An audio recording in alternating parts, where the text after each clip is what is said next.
We're back with Formula One again, and we'll be looking ahead to the next Grand Prix. With me to discuss that is Mustafa. Lerato is here as well. My name is Afolabi. It's Formula One again. Okay, I'll repeat it. McLaren is ascendant. They're already ascendant. If you saw what Lando Norris did in Hungary, there are reasons to be afraid. The car brought their major upgrades, stuff that they did with the front wing, with the floor, and with the rear diffuser. I think the diffuser, everything is combined to give them more aero stability. We know that they have a good chassis. That's always going to be the best chassis in F1. But earlier this season, they didn't quite have the aero package together because they had a very immature concept. Um, Knowing McLaren, what they did was they took the data to see which direction to go, and they made their changes. Like I said, they've made adjustments to the front wing, they've made adjustments to the floor with the way the air flows, and with the rear and the diffuser in order to give balance. Like I said, they've always had a stable chassis, but now they have balance, and that balance is a function of over a lot of tracks being able to go around different types of corners, being able to brake, change direction, and accelerate and then go into corners, coming out of corners. So what they're doing is they're not treating corners discreetly. What they're doing is they're thinking about a track as being a whole chain of communication. And in tracks like Hungary and in Zandvoort, where we come, it's very important to be able to have change of direction, to stay stable, and to be continuous, because it's not like a track like Monza, which has a lot of straights and braking zones. Then you have to be able to continually change direction, go from corner to corner and complexes of corners, which don't give you a break to stop to think to say, oh, do I have to worry about going to the straight now, or do I have to change my mode of driving? Each corner affects the next one, and each corner anticipates the next one. And this is where and also you have lateral load and things like that. So at Zandvoort, you're going to have a lot of banked corners. You're going to have undulating corners, and you're going to have complexes of corners. And the changes that McLaren brought with the aerodynamics anticipates all of that. Now let's take a look example of Ferrari. Ferrari is good coming off of corners with their traction. They've got good acceleration on corners and everything, but they're not as good as McLaren when it comes to complexes of corners where you can't just worry about treating a corner as a discrete thing, and then you go to a straight, then you prepare for another corner, then you go to a straight. You're going to have corners that you have to anticipate, then a very short straight into the next corner. So the momentum that you have from the other corners is very important, and it puts a lot of wear on the tires. And this is where McLaren seems to be having a big advantage. If you look in Hungary, they had far better race pace than Ferrari. Ferrari had more peak grip. Maybe over a lap, Ferrari could look very, very fast. But the wear and tear of Hungary with its complex of corners and things like that began to take away from Ferrari's race pace in comparison to McLaren. And it's going to be even worse here because now you're going to have banked, you're going to be going downhill, you're going to have to change direction, and you're going to have to be able to go through complexes of corners, which is going to take a lot out of the Ferrari tire compared to the McLaren tire. Because once again, we know McLaren has a stable chassis. And now they have the aerodynamic package based on real world data rather than just trying to not get or trying to use the sim machine, which is what Ferrari and Mercedes did last year. They did a lot of sim work to prepare, but they didn't do a lot of work. They didn't save a lot of room for the ceiling to look at development later on in the season. So they had a better start off than McLaren. But McLaren is coming strong now because they've taken real world data and they probably have made adaptations which are more beneficial and work better. For example, the Macarena. Ferrari bought the Macarena at the beginning of the season, but it wasn't tested by real world data. McLaren's Macarena is tested by real world data, so they're very smooth and have very good balance. So I'm going to predict that this week coming into where are we having is Zandvoort. Yeah. McLaren's going to have a slight advantage over Mercedes and Ferrari over one lap, but I think they're going to have a big advantage over a lot of laps. So let's look at it. Ferrari's good with corners. This is a cornering track.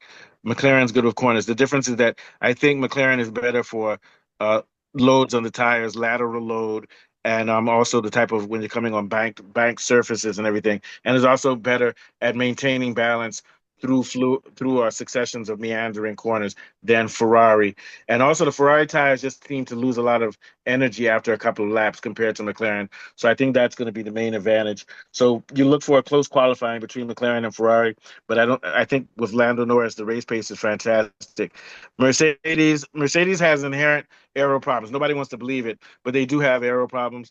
But the thing is that they have such great straight line speed, and also with Antonelli is able to manipulate the car so that it doesn't matter if there are imbalances. He makes up for it. So Antonelli in the Mercedes is not far behind McLaren and Ferrari and could very well win this week. But we just have to say that the Mercedes car is at a slight disadvantage, especially since on this track, just like Hungary, you're not going to be able to unleash straight line speed.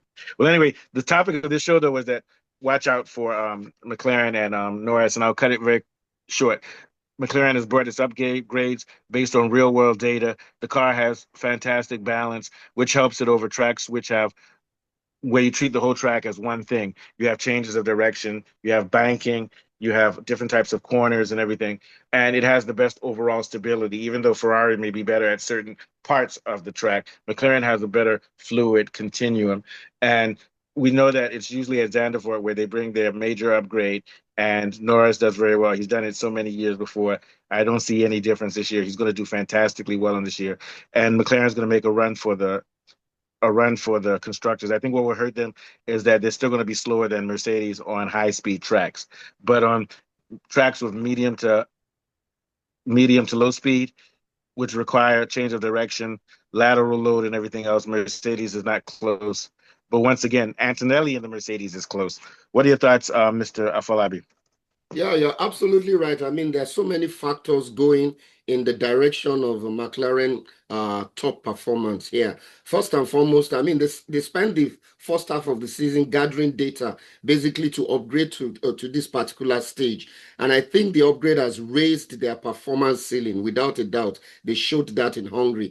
And in Zandvoort, in spite of the fact that we have a very curb heavy a very cornering heavy front limited track here. I think the characteristics of the car favor McLaren: aerodynamic stability, sustained cornering performance, and now they have a broad operating window. So I expect a strong performance for them, even in one lap pace. I think they will be ahead. My only worry might be the tire, but if they're able to get the tire temperatures right and the degradation is optimum, I think the only team that might have give them a little bit of problem is Mercedes, and Mercedes because of Kimi Antonelli, not Russell. Antonelli has a way of pushing the car because of his Here's a question: natural Do you think ability. he doesn't have any time, so he's breaking? Sorry, I didn't get that. Lorenzo, is this guy breaking? Is Afolabi breaking, or is it me? Yeah. I think it was on both ends or something because you were saying something. Yeah, I think there's some breaking. What I was gonna say, Afolabi, the tire problems are for every team. It's not just for McLaren. And I would Okay. argue that McLaren has an advantage historically and when it comes to tire deg, Okay, so because you have to remember their chassis is stable. okay, so once that is And their chassis is stable, which means that huh? once that is nailed, I think McLaren will be head and shoulders above the rest. Yeah, but you're making it seem as if they've had a problem with that though. No, no, no, that's not what I'm saying. No, I'm saying that that's the only thing left for them not to have a good race. That's not what I will say. That's the Yeah, only thing probably left. Yes. the thing is that that's a problem for all teams. It's not specifically a problem No, for no, no, no, McLaren. not specifically. Not specifically. This their upgrade has raised their ceiling without a doubt. McLaren may not be the fastest car or have the most downforce or the most grip on the track, but they have the best balance, which means that and when they the way they handle load, they distributed it evenly amongst the tires. Ferrari doesn't do that as well, which means that it's going to put more energy wasted by the tires. I can't speak for Red Bull. Red Bull has other issues. Mercedes probably is more efficient on his tires than McLaren, but the problem with Mercedes is that it's a little bit more front oriented than rear. So Mercedes has problem with rear grip, not so much with stability, but they have a balance problem. So what I'm saying is that McLaren dealt with their balance problem by waiting for the first 3 or 4 weeks to see which way to go with their aero, whereas teams like Mercedes and Ferrari made assumptions and were more developed, and they made more commitments to their aero, which is going to make it difficult for them to now rearrange and deal with the real world problems that your aero package will change. You see what I'm saying, Mr. Wari? I mean, Mr. Uh, Yeah, Lorato, Lerato, Lorato Wari. yeah, I sure, get the sure. point. Yeah. Not I defining think the aero package. McLaren gave them a chance to make their aero package. It'll be the best for the rest of the season, and it's based on real world data. Whereas Mercedes and Ferrari had already committed so much that they have less available for upgrades because they made certain aerodynamic assumptions already, which you can't revert on. What do you think, Mr. Lerato. Lorat? yeah. I think it's going to be interesting to see um how the other teams can try to catch up in terms of the development race. I think definitely McLaren starts this race from already ahead in terms of data collected, in terms of improvements made from their own sort of development, and already with the momentum from the Hungary win. Yeah. I think we did discuss previously that the improvements that they made specifically improved their balance and their stability, especially in the corners. Like they improved their cornering a lot. Yeah, and I do think back to Afolabi's point in terms of tire management. I think it is still going to be like a crucial decider, even though I think McLaren is still fairly ahead in terms of that. But we did see, for example, Oscar struggle in Hungary with Sorry to tires. cut you. I'm being pedantic, but if something becomes the defining thing for a track, if you're already ahead of everybody, that's not your problem because even if you fail at No, it, no, no. others will fail. It's yeah. No, I understand what you're saying. Uh, I think what I think I'm making that point specifically thinking about Oscar's struggles in Hungary. Not particularly. Lando didn't struggle at all with tires actually in Hungary, but we know McLaren actually because of the balance that they have, they really manage their tires very well, and like I'm saying, like they're a little bit an inch ahead because of the overall balance uh, over and above the teams. So if the only thing um, that could mess them up is if they get that strategy wrong and things like that. Also, if they're in a 1-2 position, it will be interesting to see how they manage those sort of things. What's more important? I don't see this. I don't think the tires is what's going to hurt them. It's going to be strategy. That's Yeah, what's going. Yeah. I think I'm driving my tires point more towards strategy than towards it being a problem against the other teams or it being a defect that they have to sort of fix or anything like that. So yeah, I think it's going to also be interesting to see then how the other teams keep up. I think Ferrari is bringing a new chassis. They've reworked their chassis. And they're going to be sort of testing that on the track on the day, Yeah, so I think but do you and see I what's going think on here? yeah I think Ferrari's bringing a new chassis. That's yeah a like problem.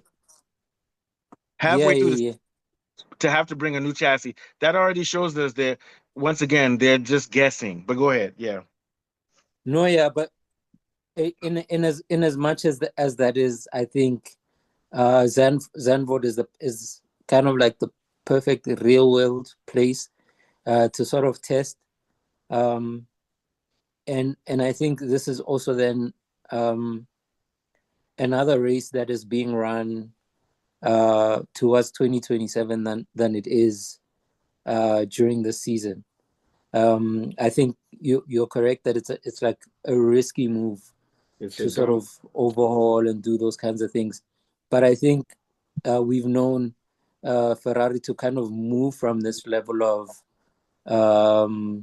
impassioned, borderline desperation to sort of fix things and get things together.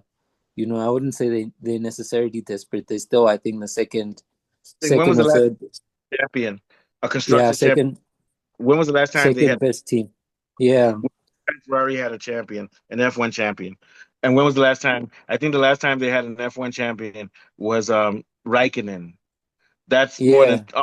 20 years ago. That's a long time. So Yeah. look at McLaren. So when I'm con- behaving ad hoc, Ferrari behaves ad hoc. Oh, or for Mercedes, we had this problem last week. Let's deal with it.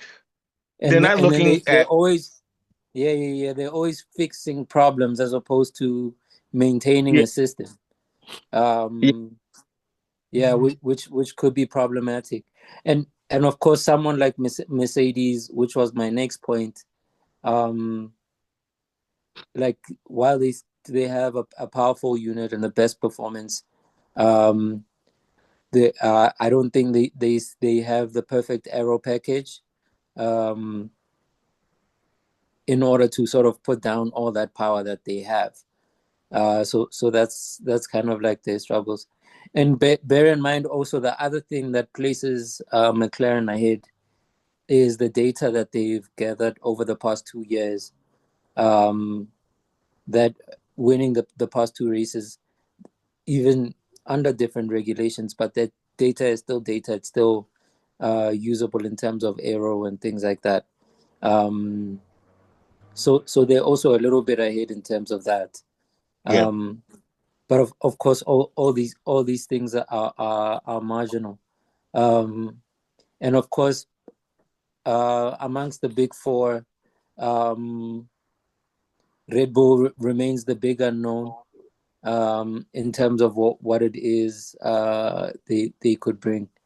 In terms of if they've been able to improve their entry stability, this mid corner understeer that they've been experiencing, um, and all those things, like how um, the car then is going to be able to handle all these medium speed sort of flowing corners of the Zandvoort track, which we've always known someone like Max to really enjoy. But Yeah, but see, yeah, it's still a big it's unknown if the car is underneath him is going to participate in the way that he needs it to. I just don't bother talking about Red Bull anymore because even if they're good, they're not going to win anything this year. It's too late. You get my point. It's just Yeah, too late. sure. What we're looking at now is if McLaren can make a run for the constructors, I think Antonelli will win the title, but Lando Norris is dangerous. He's going to take a lot of points away from Lewis Hamilton, who wants to give a title run. So that's why I'm focusing on McLaren because we know that Red Bull is good with developmental, but look how much chaos is in the team. It doesn't matter Mm. you begin to develop if you don't even understand your car. There's always something. The rear is not working well. You know what it is? Red Bull has balance issues, serious balance issues, which pop up Mm. even last year. Unpredictable. Sometimes too much front, sometimes understeer. So they haven't addressed that problem and why they can't have a car that's predictable and reliable and consistent. You see what I'm saying? Red Bull doesn't Yeah, have a very reminiscent of 2024 Mercedes kind of. so that's a big problem for them. But yeah, but Yeah. let's head out. The game is on. I'll follow one of the last thoughts, but just to sum it up, McLaren has made, and also the upgrades that McLaren has made aren't going anywhere. So once they go to another level, for example, Ferrari's bringing in a new chassis.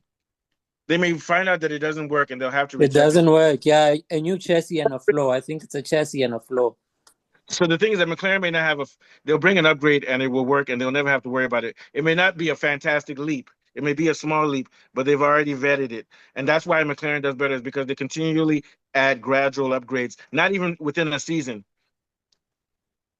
intra-season. You get my point. Whatever upgrades they have this year will be part of the continuum for next year. Whereas Ferrari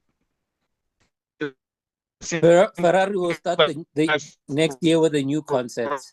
That the we car. know they're that crazy. Yeah. I'm saying Yeah. Ferrari can start next year with a new concept. We know they're that insane. Purity, yeah, and that's an issue. So anyway, Mercedes is somewhere in between. Mercedes is just living off of that powerful engine. Last thoughts are following. We'll head out. We'll come back later in the week to talk about more formal predictions for Zandvoort. Yeah. Okay, so basically, I think the aerodynamic platform that has been improved is a marked improvement, cornering efficiency and all of that.